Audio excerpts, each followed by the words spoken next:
Photography is a medium that everyone can relate to. It has become a means of documenting time and special moments. What is it that makes a photograph treasured to everyone and specifically to those who are part of a nation? Together we will discover the value of a photograph and how it speaks to all of Canada and for all generations since its capture. This photograph was taken on April 16th of 1960.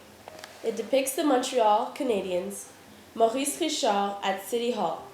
He is speaking into radio station microphones, and to his left is the mayor, Sarto Fournier. Behind them stand a couple of onlookers, and to their left sits the newly won Stanley Cup. The significance of this photograph is that it demonstrates the value that we as a society place on cultural celebrity. This photograph can be found in Montreal City Hall archives.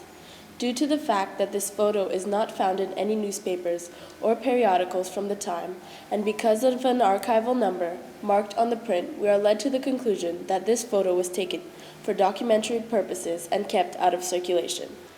While little information has been brought to light about our photographer, this is not uncommon.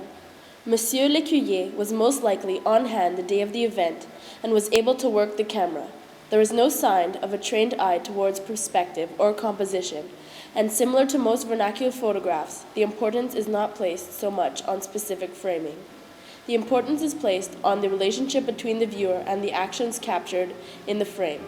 Therefore, this archival photograph fits quite appropriately into our understanding of vernacular photographies. What makes this photo worthy of being considered one of Canada's treasures? To demonstrate this, we must take a moment to explain the iconic status that our Maurice The Rocket Richard has attained. Maurice Richard was born and raised in Montreal, and from the moment he could skate, he worked towards playing as much and as hard as he could. He worked as a machinist down by the docks, and played for many teams in the minors before he was finally given a chance to play for the Canadiens. It was his dream to play for this team, just like the many youngsters who looked up to him, and it was this connection that paved the way to his eventual stardom. To most Canadians, hockey was bigger than the church, and Richard was bigger than the Pope. Over the 18 years of his career, families of Montreal and Canada would grow older and closer to Richard. Richard would himself grow older and closer to his nation, as he would play his entire career in the NHL for the Canadiens from 1942 to April 1960, the date of our photograph. This man of humble beginnings and passionate abilities defied standards and gained the attention and admiration of the Quebecois and Canadian public alike. Here we are at the Pepsi Forum, once home of Montreal Canadiens and legendary number 9 Rocket Richard.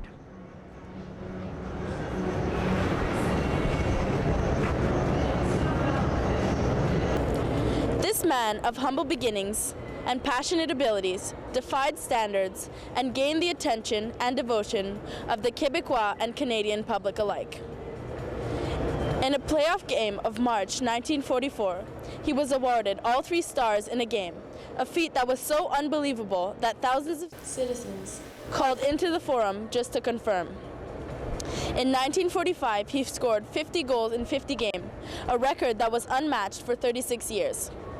In December of 44, after moving house all day, he went on to win the game for the team by scoring 5 goals.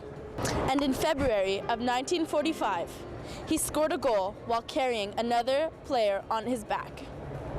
Richard was very passionate, as well as very proud, and on March 13th, 1955, Richard punched a linesman after attacking a racist and confrontational player. This attack caused Richard to be suspended for the rest of the season. During these years, Canada was governed under the reign of the very conservative Premier Maurice Duplessis. The Quebec people were manipulated to feel very strongly against their Anglophone employers, and on the night of March 17, 1955, the people were ready to fight back. This riot became synonymous with the birth of Quebecois nationalism and the Quiet Revolution, which would become even more visible by the time our photo was taken.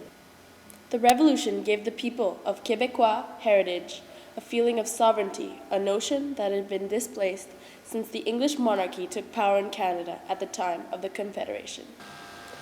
Over the decades, the stories have been passed on to the next generations, and thanks to this photograph by Ludger L'Ecuyer, we have a record of his last moments as a hockey star, as he would retire almost entirely from hockey after this photo was taken.